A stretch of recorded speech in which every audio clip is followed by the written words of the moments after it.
we had helicopters. We didn't have body cam at the time. And I see him running out. So that turned into me chasing him in this weird, like, slow motion standoff. And the helicopter was just watching me and capturing everything. My backup came and he saw I had my gun drawn, chasing this guy, and he kept turning to me and he's like, he's armed, he has all these warrants for dealing weapons. It was just like slow motion. Everything stopped and he just turned and lifted his hands, and he had a gun in each hand, and he fired at me. And in that moment, like... Well, that went a direction I wasn't expecting. I thought you were going to say, hey, What is up, YouTube family? We are back with another edition of our High on Jesus podcast. We have an exciting guest with us here today. You're here today with Just in Time with Justin Halas. And Austyn with a Y. And today we have Sergeant Joy Jewett from the Manatee County Sheriff's Office. Thank you so much for joining us. Thank you. Thank you for the invite. How's everything going? Good. Awesome. Yeah. Well, we are here today to talk about serving people beyond the badge. Man, you got some amazing stories. Things that people deal with that, you know, people that, sign up, officers, people that serve the community, that the rest of us don't even know what you guys go through, what you experience, and you're able to navigate that, still have a heart for others, and still be there for your family. I think that's a heck of an accomplishment, and congratulations for that. So you are the sergeant of the Resource Assistance Program, yes, and the unit oversees helping the residents of Manatee County connect with community resources with a focus on the homeless, mental health, addiction, and the elderly. That's correct. That's a lot. I can't wait to hear about all that. In addition to that, you've been married 14 years, and you have 3 amazing children, 13, 11, and 9, 2 girls and 1 boy. That's a handful. We got a lot of questions for you. Yeah. We want to see how you balance all that work and family life, because that is very impressive. So, man, if we could just start out with maybe your path into law enforcement and kind of what led you to pursue a career with the Manatee County Sheriff's Office. I would say I've always been intrigued. Like, when I was growing up, if true crime was what it was today, I would have been a true crime junkie. You love those shows? I loved it. So I always knew that I wanted something to do with law enforcement and mental health. And right off the bat, I started working for a hospital in Kansas City doing case management on the behavioral health side. And it was with youth, which I did for 3 years and quickly realized that youth are very hard. I have no desire to work with youth on the behavioral side, because what I realized is that a lot of it starts with the adults. So if you can't work with the parent and get their mindset to change, then you're not going to impact the youth. It's real. So I went into the military after 3 years of case management, and I was a Master at Arms, which is a MP. Okay. And then came out and got hired on with the Sheriff's Office. Nice. So, was that the Army or what? Navy. Navy? Oh man, it's hardcore. I watched the Navy SEAL docs online. That's like nothing like that. That's my motivation to get through life. Like, these guys are staying up for 5 days straight. I can get through tonight. Yeah. Yeah. There's no sleep. So crazy. It prepares you though mentally. So wow. Well, that's hardcore. Like, did you have any? I don't know. Did people give you a hard time as a female, or did you like the military? It's women. They have all the talk of, it's a softer military. Things have changed, but women are still not treated the same, especially like in a law enforcement role in the military. Yeah. So. Can you elaborate on that? Is it what kind of things did you experience or go through as far as the military and the law enforcement transition? Did you have a chip on your shoulder thinking, man, I got to work harder to, You let them know that I'm, fully capable of doing all this. Yeah. Just felt looked over all the time. Yeah. And I can see that. it's like a big frat house. So, I mean, you got Heard that as well. Yeah, you got 17-year-olds coming in, bypass you right over. And so I think that was just hard, was this military mindset. And a lot of people are kind of, I don't want to say groomed, but at an earlier age, it's like, this is your life, and it's military, then God, then family. And I always felt like it was very brainwashing for me to put if you're divorced, you sign your kids over, you give up everything. So it was a tough, I'm glad I did it, but it was 4 years of just mental exhaustion. Wow. So do you think that going through that personally for your mental health has helped you? Yes. On the side of giving back to help those. And and it definitely made me stronger, because in the military, you're talked down to constantly. It's just the way it is, Yeah. And it's that mental, breaking you down to make you stronger and to focus only on the military. And then I remember our sheriff, when I got hired, was Sheriff Stubbe, and an agency. He said, take out a notebook. I want you to write down, this is what your priority is. And it was God, family, and then the sheriff's office. That's good. I was like, that's amazing to not have to think that, like, I have to worry about a kid being sick. I can actually let somebody know and feel like a human. So that's good. yeah. Well, I'm sure it's helped build you. You definitely have a persona of don't mess with me. Yeah. When I she's like, yeah, have you met Joy? I'm like, yeah, I've seen her a couple times. Like, I would not mess with her if you were out there on the street. Yeah. I was doing outreach yesterday, and one of the girls we were trying to get in, she was like, it's just tough love. I figured that out. I've accepted it. So you're not mean, just tough love. Yeah. It's important. Yeah. Yeah, I think you do a great job of balancing that tough love, but they still know that there is love there. You do care, but you're going to tell them how it is. Yeah. So if you could explain about the resource assistance program and what all you guys do, and then how you got into your role as a sergeant over that. Okay. In 2020, I started, it was a pilot program, and it was just me. And Like after the little COVID break? Yes. Okay. Yeah, it was in September of 2020. So I went out and just hitting boots on the ground to see what was going on in Manatee County, because we had homeless encampments everywhere. Oh, yeah. And it was such a big problem with property owners, neighborhoods. So really, I got out there and just started talking to people to see what we could do. And I learned a lot about community, and going from my mind really shifted from the law enforcement side, because, you're out here using, you're not really contributing, to any kind of healthy lifestyle. Don't you want to change? And I saw very quickly that it was very hard to get people to change. And then a lot of honesty. Well, you're giving me a business card, and what's going to happen then? Yep. I'm going to go to Centerstone. There's not going to be a bed. And then I'm going to be right here. Or I do my detox, and then I'm right back here. No, it's good. I appreciate you acknowledging that, because I just be real. We used to do a lot more of the homeless side of it. Yeah. And I just found so many people that I appreciate the honesty, but I'm good, man. I get all my meals from all the handouts around here. We get all the money we panhandle. We spend it on dope. I'm having the time of my life. No work, no responsibilities. They would tell me that at those homeless camps. And I was like, all right, cool, man. I appreciate the honesty. If you want help, we do offer something that could literally get you off the street and into a halfway house. But if you ever decide, just let us know, see what we can do for you. And it's 100% that community, and it becomes a norm. And then you have the generational homelessness. So a lot of people have grown up living in hotels with their parents, and then in a car, and they eat whenever they find free food, and then how do you tell that person that what you're doing is wrong? Right. When that's how they grew up. Yes. Yeah. Yeah. So from homelessness, I quickly realized that there was that community that people didn't really want to escape.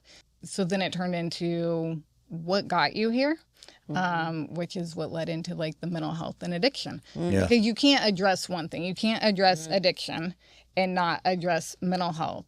You can't address homelessness and not address all of those things, because there's a reason why people use. Yep. So find out that reason. Trauma that's Yeah. And then, so those things are just so intertwined.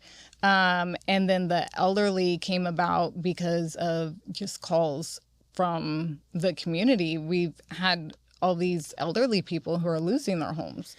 Interesting. Yeah.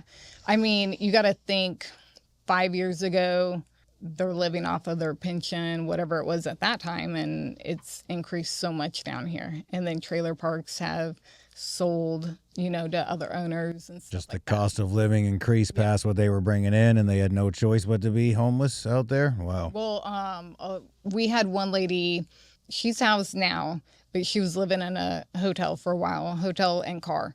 And she lost her trailer during a hurricane. And then just didn't have the even mindset, because technology changes, everything changes. So applying for all those grants and applying for assistance, it's kind of foreign. They don't know how. Yeah. So we have a case manager who works a lot with our elderly. We kind of give them to her, and she's like the elderly whisperer. Yeah. That's cool. Yeah. So that's kind of how they all go together. That's great. Yeah, I was wondering how it got to all those different sectors. That's pretty impressive. Well, and you have your elderly, you start to get the cognitive things going on, like dementia, Alzheimer's, and that falls into mental health. And you can't Baker Act somebody with dementia. So we started just a lot of interventions. Wow. like how to walk alongside. Yeah, what do you even do with something like that? Yeah. What do you do with that reach situation? out to family. We've done guardianship a lot of times. Like we had one person who just couldn't pay her bills because of her dementia. So getting the state to step in, and that helps. A guardian can help pay those bills. You stay in the home longer, so you're not homeless. And you're not writing checks to like the Publishers Clearinghouse. So, Oh no. which she did a lot. I hear Yeah. all this stuff about the elderly community just getting scammed left and right. Man, I mean, it's that like is such an important well, service. the kids grow up, they get their own lives and think mom or they don't have those Well, you got to family think members. too. We have one lady we just helped, and it's a lot of kindness. Everything we do is, well, I shouldn't say everything, but a lot of what we do is voluntary. So she turned 95 on Friday, and she was in her home with no air conditioning. So her husband's passed away. She never had children. Her nieces are helping her pay her bills, and they're in their 70s because she's 95. So it becomes a problem, when people are living longer, and then a lot of snowbirds ended up down here. So, and their family, they might be in their 70s in Michigan, So how do they take care of you? Wow. So you mentioned about the addiction side, you have interaction with people after they overdose. What does that look like with your team following up on, with someone when that happens? A lot of times just coming to them and saying like, do you want something different this time? Trying to get that person at rock bottom to make a choice then to not go right back out. Right. 'Cause And sometimes that really scares people, and other times they become defensive, like, I didn't really overdose, They're in denial at that point. do you reach them right at the hospital as soon as they get there, or when's the point of interaction you guys have with them? So we get a weekly list of everyone who has overdosed, and we just try to make contact. At the hospital, especially after Narcan, it's not really the best time. Your body, you throw up, Right. It's not the best time to really talk to people. So just as soon as we can. That's a good point. So we see a lot of numbers out there, we try to Google and find out a lot of numbers. I guess we should have known all this time. You're the person to go through for those numbers. So in your experience, just, off the top of your head, like 2020 over the past few years till now, have you seen it decrease significantly, or are we still up there high with weekly overdoses? We're doing good. Good. Amen. Yeah. So I think last week we had 0. Wow. Which is crazy. Like 2015, 2016 were really rough. What's your, take on why it's gone down? A lot of, I think a lot of it has to do too with people shifting out of our county and shifting into sobriety.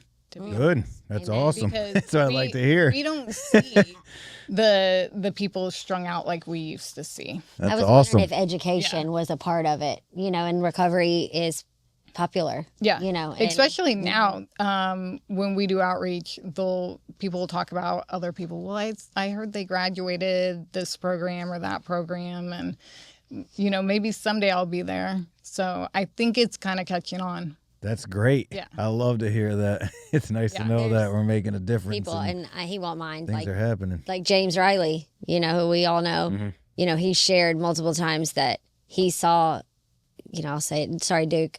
Duke, who's with Courage to Change now. He saw Duke doing well. And he was like, I want what he's got. Yeah. And now James is, pouring into other men's. So it's pretty great. Yeah. That's so good. He rolled up while I was doing outreach. Oh, yeah? Yeah. And he was like, listen to her. She might sound like, she's just telling you stuff, but I used to be where you're at. Listen to her. So great. Yeah. Where did your passion for helping homeless people and those struggling with addiction come from? I think I have a big heart in general. I like to help everything. And so I found my niche in this. I mean, like literally everything. We always have animals in the back of my vehicle. I remember the first time I met you, I was Rescue bringing a 'em. cat cage with Angie. Oh yeah. Oh yeah. Yeah. Yeah. I mean, There was a mama cat that was about to give birth and she needed it, so we took her one. Don't tell my wife that. We'll be bringing them This home. is it like last year. That's all right, though. She'll track them down. year that we had our hotbeds at Salvation Army, I wanted to get people in so bad. And I met this elderly lady, and she had a Chihuahua. And she was like, I'm not going in the shelter. My dog can't go. So I ended up, We hear that a lot. dog ended up living with me. I was like, I will take your dog if you go to the shelter. And she That did. is impressive, my friend. And I think we had it for like 6 months. And then she got housed and she has him now. There you go. Reunification story. Yeah. Like That is great. that was for But you, Yvonne. that's- I would say we got someone on our team that might join you in the Yeah. animal rescue. That's one of the barriers. Well, we get a lot of calls, believe it or not, for halfway houses, but they will just- not come Yeah. in unless the dog. It just happened to me the other day. Someone called me on the side and going over the whole thing. And they're like, oh, but my dog can come too, right? I'm like, no, the dog can. Oh, well, I'm not going. And I try to say it in a nice way, like, I understand what you're saying. We could probably find other options for the dog. You sure you shouldn't get your life on track and then you could be a better owner for the dog? No, they're not coming. Yeah. they're- Yeah. We work a lot with, we have a guy right now that I'm not going to say where he's housed at, but where he's at, they know that he has a dog and it's very small and it doesn't leave the room. But we get a lot of people that kind of work with us like, all right, just this one time. We'll That's nice. So, yeah. So what do you feel you've learned by sitting down and listening to people instead of just making an observation and judging people by their circumstances? I think the biggest thing has always been the community. I've learned so much about the homeless community and how they get their support. Because why would they trust outreach and law enforcement? It's hard to go to work. It's hard to sustain a home. It's hard to figure out where you're going to budget this and that. And when you've been in that place where you're comfortable in addiction, who am I to tell somebody like what you're doing is wrong? I mean, legally we know it's wrong, but that's their normal. Hey, y'all, you've heard us talk about our nonprofit Hand Up to Victory. I am here to tell you that it changed my life. I don't know where I would be without it. So below is a link to handuptovictory.org. Please click on that link and go to the donations tab. You may save a life, change a life. And I am living proof. So handuptovictory.org. Please donate if you can. But there is some legality to where people can sleep or set up things, yeah? To be honest, it's not legal anywhere. That's what I'm asking. Technically, it's not. Right, because you can't set up on someone's property. They can trespass you. Like, there's always going to be consequences. Yeah. So I would assume that's what a lot of I look at the sheriff's app every day almost, but the ones that are trespass and you can tell they've been using is probably because they were set up shop in their homeless camp there. Interesting. And a lot of those same people that I've seen like trespass a lot, I feel like I see them in your CTC court, you know, a lot. So like after they've been it a few times, you'll try to pull them along and get them. Yeah. So we started community care court in 2024. Okay. So we've been going for 2 years as of March, and we have zero funding. Wow. We just go right into the jail. The best time to really reach somebody is when they're in jail, because they're going to want to come out. For sure. They're going to want to come out. And we've networked really well with a lot of sober living programs. I mean, we ship people to Baltimore, Ocala a lot. We use SMA, Jericho Road, just whoever will work with our people. But detox is really hard in jail. So we've had some people that we've went to jail. We know they're hurting. And we've said, you know what? Come with us, sign up for the program, and we'll take you to a medical detox. So one of them, we did that, and from detox, we sent her to Baltimore, and she graduated in May. That's awesome. Helping up missions. That's so good. Yeah. That's so good. Yeah. I feel like I'm sure you got to see a lot of success stories. We've seen it. I will, clarify, not every person that obviously that's out there doesn't want the help. Some people are truly just stuck, and we've had some success stories of reaching out to people directly on the street, and they're like, yeah, man, if you can help me get out, get to a recovery home, I'll definitely take it. And they're doing amazing right now. What is just like some of the success you've seen just because maybe someone's life changed because an officer like you showed them compassion instead of, pack your stuff up and get out of here? Well, I think we show a lot of compassion with authority as well.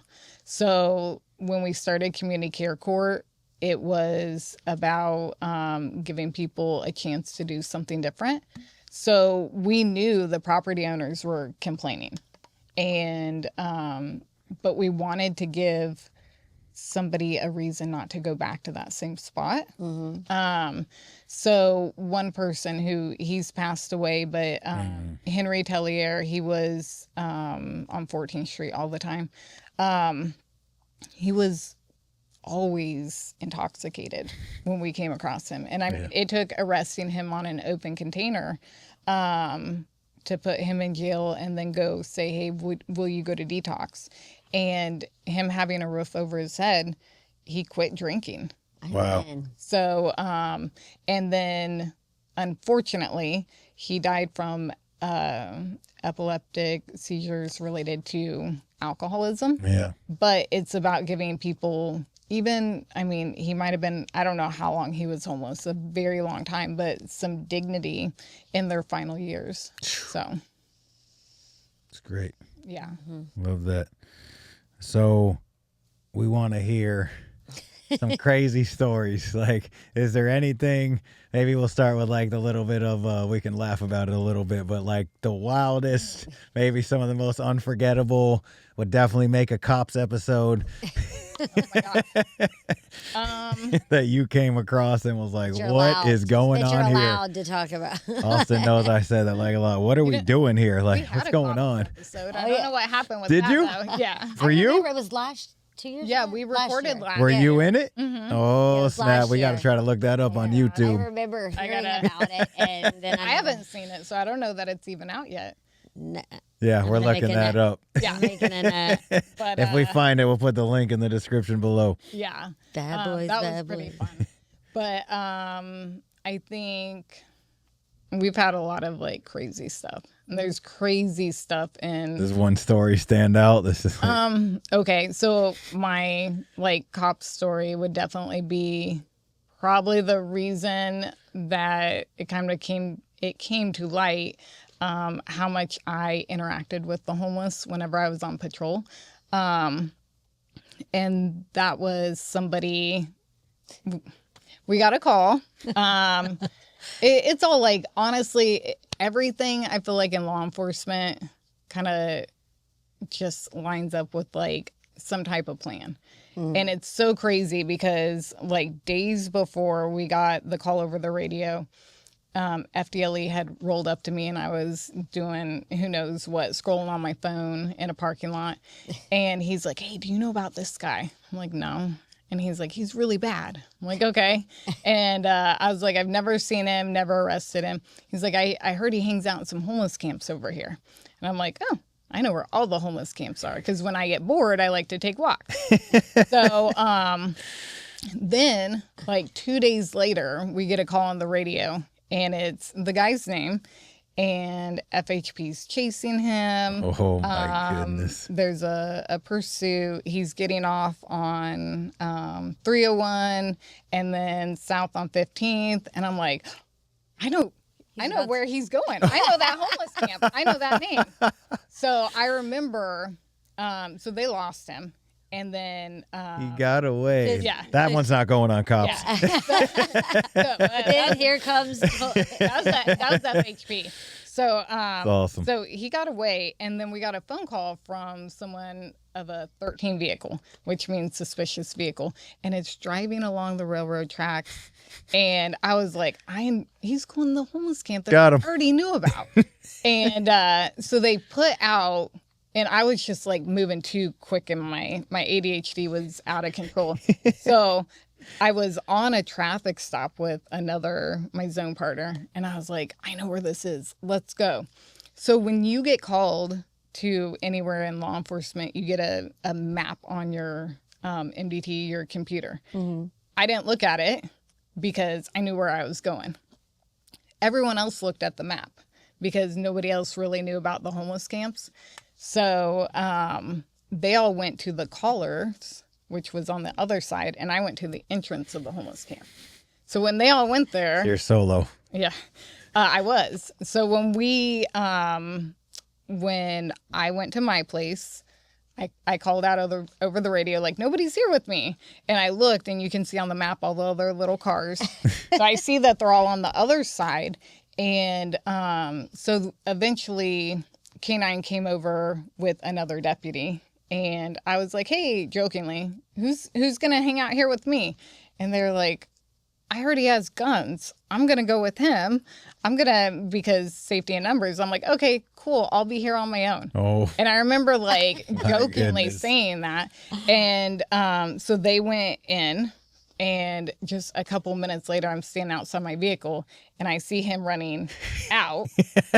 And so that turned into me chasing him in this weird, like slow motion standoff where we had helicopters. We didn't have body cam at the time.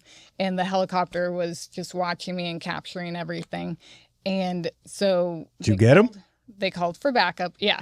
So I had one other person come.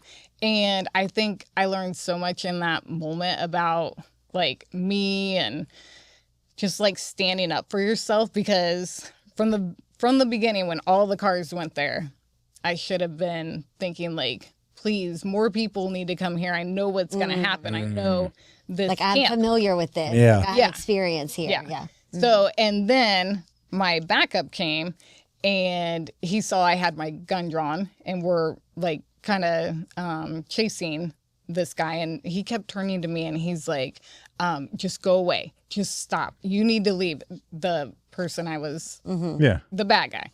And I'm like, no, you need to stop. Like, stop. And just giving the commands we always give. And my backup came and he didn't know what was going on. He turned on the radio, heard I needed backup, didn't know the backstory. And he's like, you got your gun, I'm going to go taser. And I remember thinking, like, what? they already said on the radio, like, he's armed, he has all these warrants for dealing weapons. And I'm like, he's a lieutenant. Okay. So didn't say anything. And it was just like slow motion. Everything stopped and he just turned and he lifted his hands and he had a gun in each hand and he fired at me. If you love our High on Jesus merch you see us wear every episode, check out the link in the description below, highonjesus.org. It's a statement, a testimony, a reminder of who and what kept you free. It's not a trend, not a phrase, it's a lifestyle. Every shirt supports the mission. Every hoodie tells a story. Every purchase helps someone else find freedom. Wear the message, rep the movement, buy the merch today, stay high on Jesus. And in that moment, like, I remember my family, I remember, like, especially my son for some reason, even though I have 3 kids, but I was like, he just shot at me. And my response was just to fire back. And I remember being just so angry. Like, I am here not trying to, like, hem people up all the time, trying to be a good person. Like, why would you do that? I was just filled with so much anger. And, like, just out of the moment where when I finally came out, when somebody else, like, grabbed onto me and they're like, are you okay? Have you been shot? No. So, wow. And that's one thing that, like, people talk about, like, trauma, and it's so crazy to go through those things because you become the tunnel vision where auditory couldn't hear anything. I don't remember hearing my gun fire. I remember his. I don't remember hearing people talking when they came out of the woods, anything like that. You just get so in the zone. So. Well, that went a direction I wasn't expecting. I thought you were going to say, hey, I tackled him, game over. Yeah, but no. wow, so that went, probably a not laughable direction where you were fired at, and wow. Yeah, it was intense. I think Did you have PTSD from that? I mean, what did you... I mean, it took a long time to not think about that, but I was so mad at, like, my reaction, just because I felt like I wasn't mentally prepared, thinking, like, people aren't really going to shoot at me, you know? I wasn't mentally where I should have probably been. Do you ever think, like, it didn't have to go that way? Like... No, yeah. I mean, on his side, like, you were trying to coach him. Oh, yeah. You know, like, you were trying to say, just, I'm not going away. Let's just handle it, you know? Yeah. And, But I know. And I, like, you're used to giving the commands. You're trained that, like, put your gun, show me your hands. That's always it. Show me your hands. Because he had his hands put away. So, you're trained in that, but I don't know. I just never really thought I'd be involved in somebody actually shooting, because especially when you're surrounded by law enforcement, that's like death by, somebody else is going to fire. You hit me, but you're still gone, you know? So, but, I thought about that a lot. Like, I put myself in that situation because of not really voicing what I should have voiced. And then what situation did I put my kids in, you know? So that's the hard part, is, like, being a parent in this field. Yeah. It's like, you don't want to make a decision that's going to leave your kids without a parent.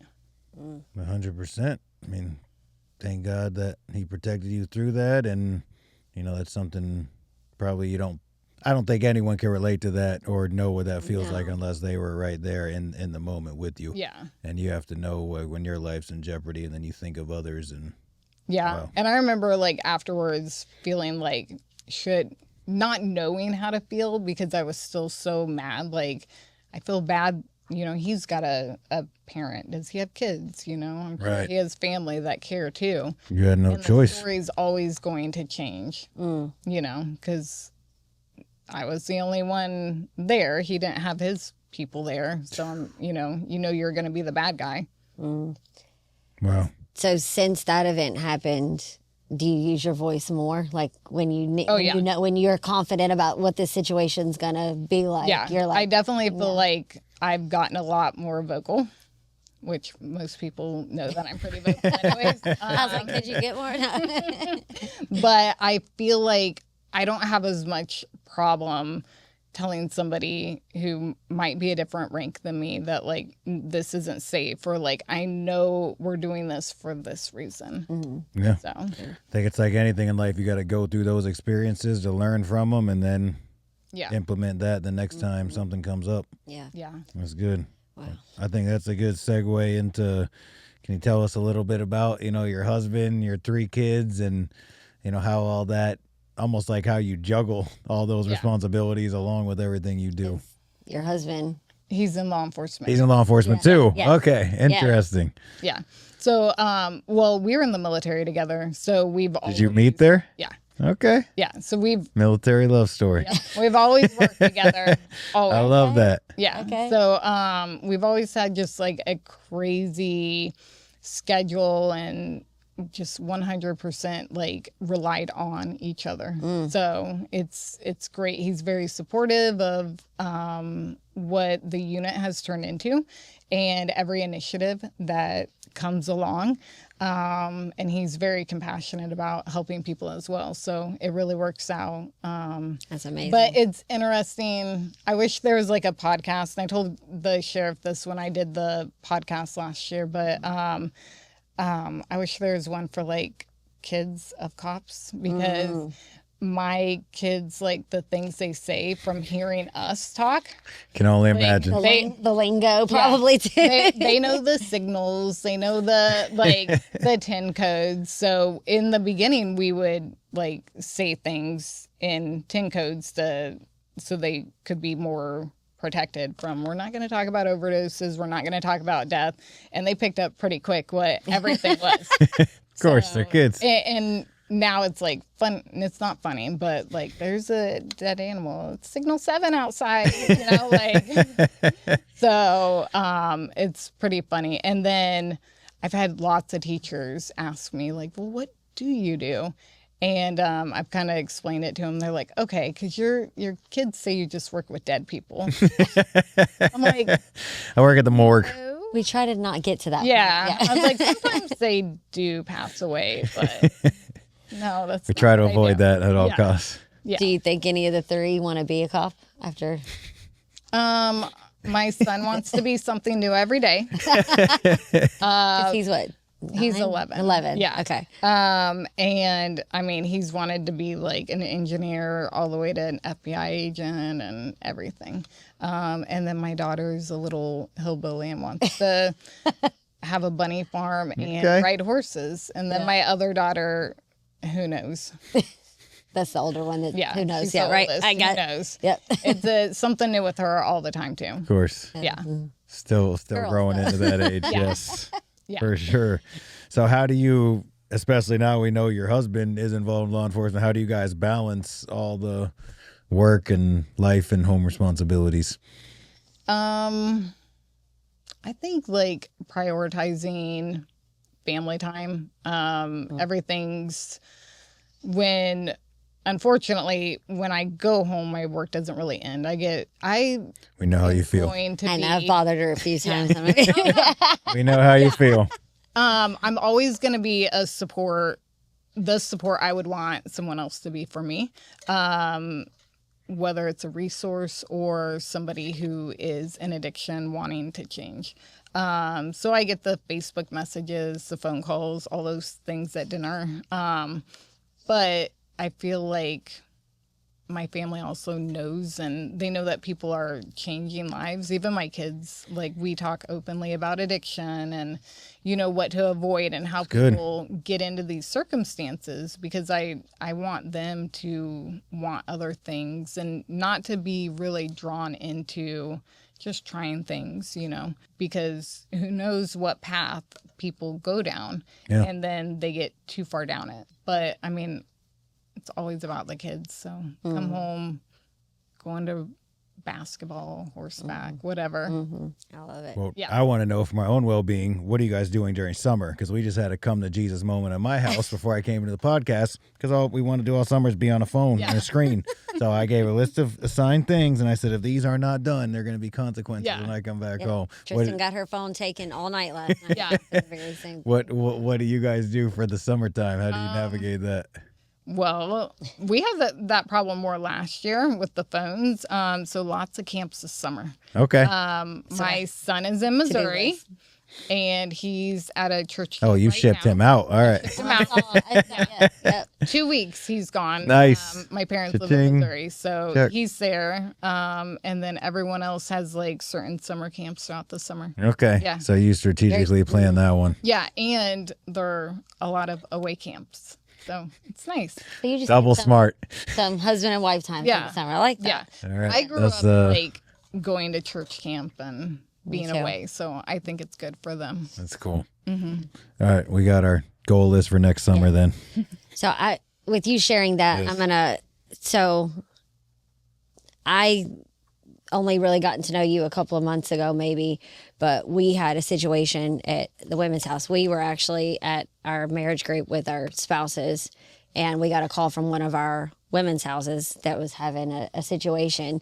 And just to speak to her heart, I'm like, she's like, are you at the house? And I'm like, I was texting her on Facebook because I didn't have her number at the time. And so she sends me her number, to call right there. And I was like, what are you doing? She said, I'm at dinner with my family. And I'm like, I'm so sorry. She's like, no, let's do this. So she stayed on three-way to connect me with different, I think it was crisis stabilization unit to come out, to Journey to Greatness. And I mean, it was a couple of hours of doing all of this. And I mean, at the time I just wanted to hang up, but like, she was like, no, but now, it happened. I don't know if you know, but it happened another time since then, but I was able to coach the halfway house on how to do it now. But because you took the time with your family to do that, like we're able to do it on our own now. So truly thank you for walking me through that. It was tough.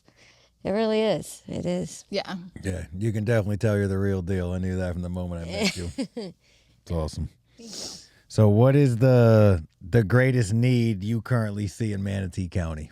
Housing. I mean, even like shelter housing, anything For all of it, yeah. for all of it. Is that new for those familiar with our area by the Red Barn? Is that a bunch of low income housing going on there? Or are they just building for regular apartments? mean, They're what trying to offense make to it. anybody. Yeah, they made to make it seem like it was like mean, that. What is low income housing? You're talking about the Robin. Yeah. Yeah, by the Robbins Apartments. Or whatever. Yeah. But I mean, define low income. That's the thing. Like when people are on fixed incomes, it's or they get SSDI, it's around $960 to $1,000. Apartments are $1,100. Yeah. And that's before any And utilities. Yeah. And then they want two First. times that to get in. So Well, I thought that the lower income was based on your income, and then they would, reduce that rate. there's like so many properties in each complex that they allow to do that. So it's just not enough.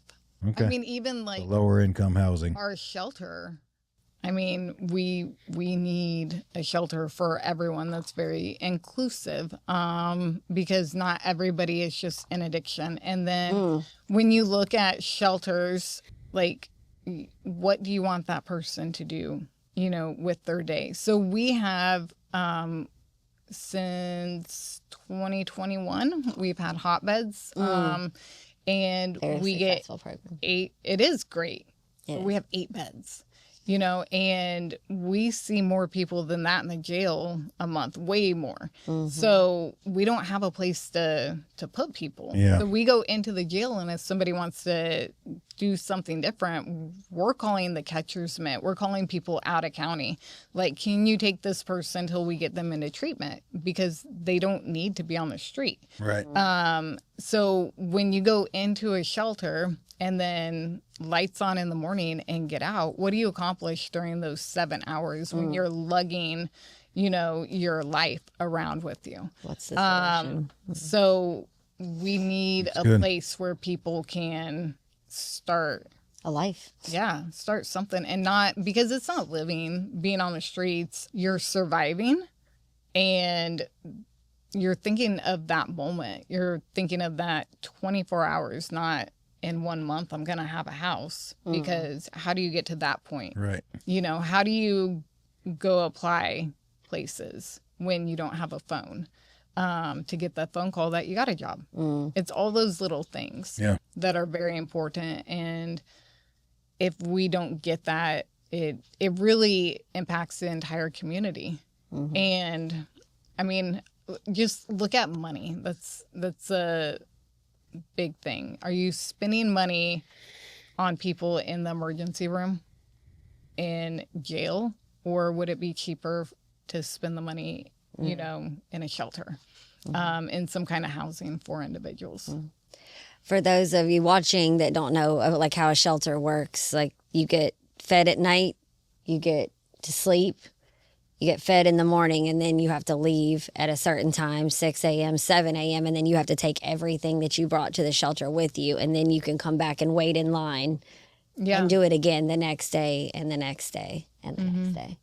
So. Right. So it seems like a place where they almost hold the stuff for you, and you know you're returning back to that same bed is the genesis of starting. So you know you can go fill out a job application, you can do what you need, and come back, and all your stuff's still there. And then have case management, which is the key to everything. Honestly, the key to everything. When I started, it was just me. And since then, we have 5 case managers. So I have 1 lead and then 3 deputies.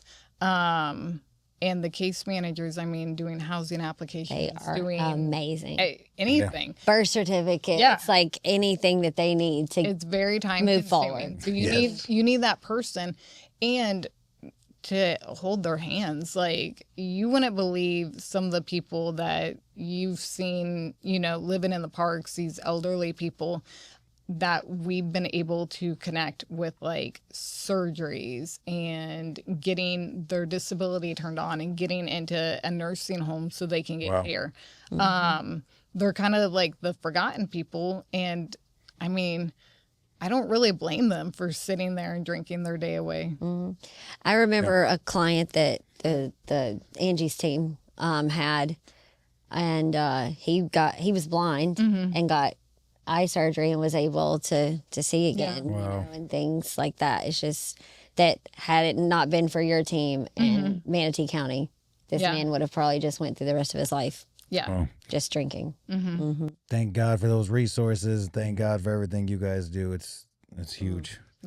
So last thing, if maybe you can look in that camera, but it's someone out there that's watching that almost feels like they're stuck in a homeless or addicted situation and they can't come out, or maybe it's the family member and they're almost not believing, like, I don't know if my loved one is ever going to come out of this. What would you look into that camera and say to them? I would say to never give up hope. I've seen people who have changed that you would never have thought that they would give sobriety a chance.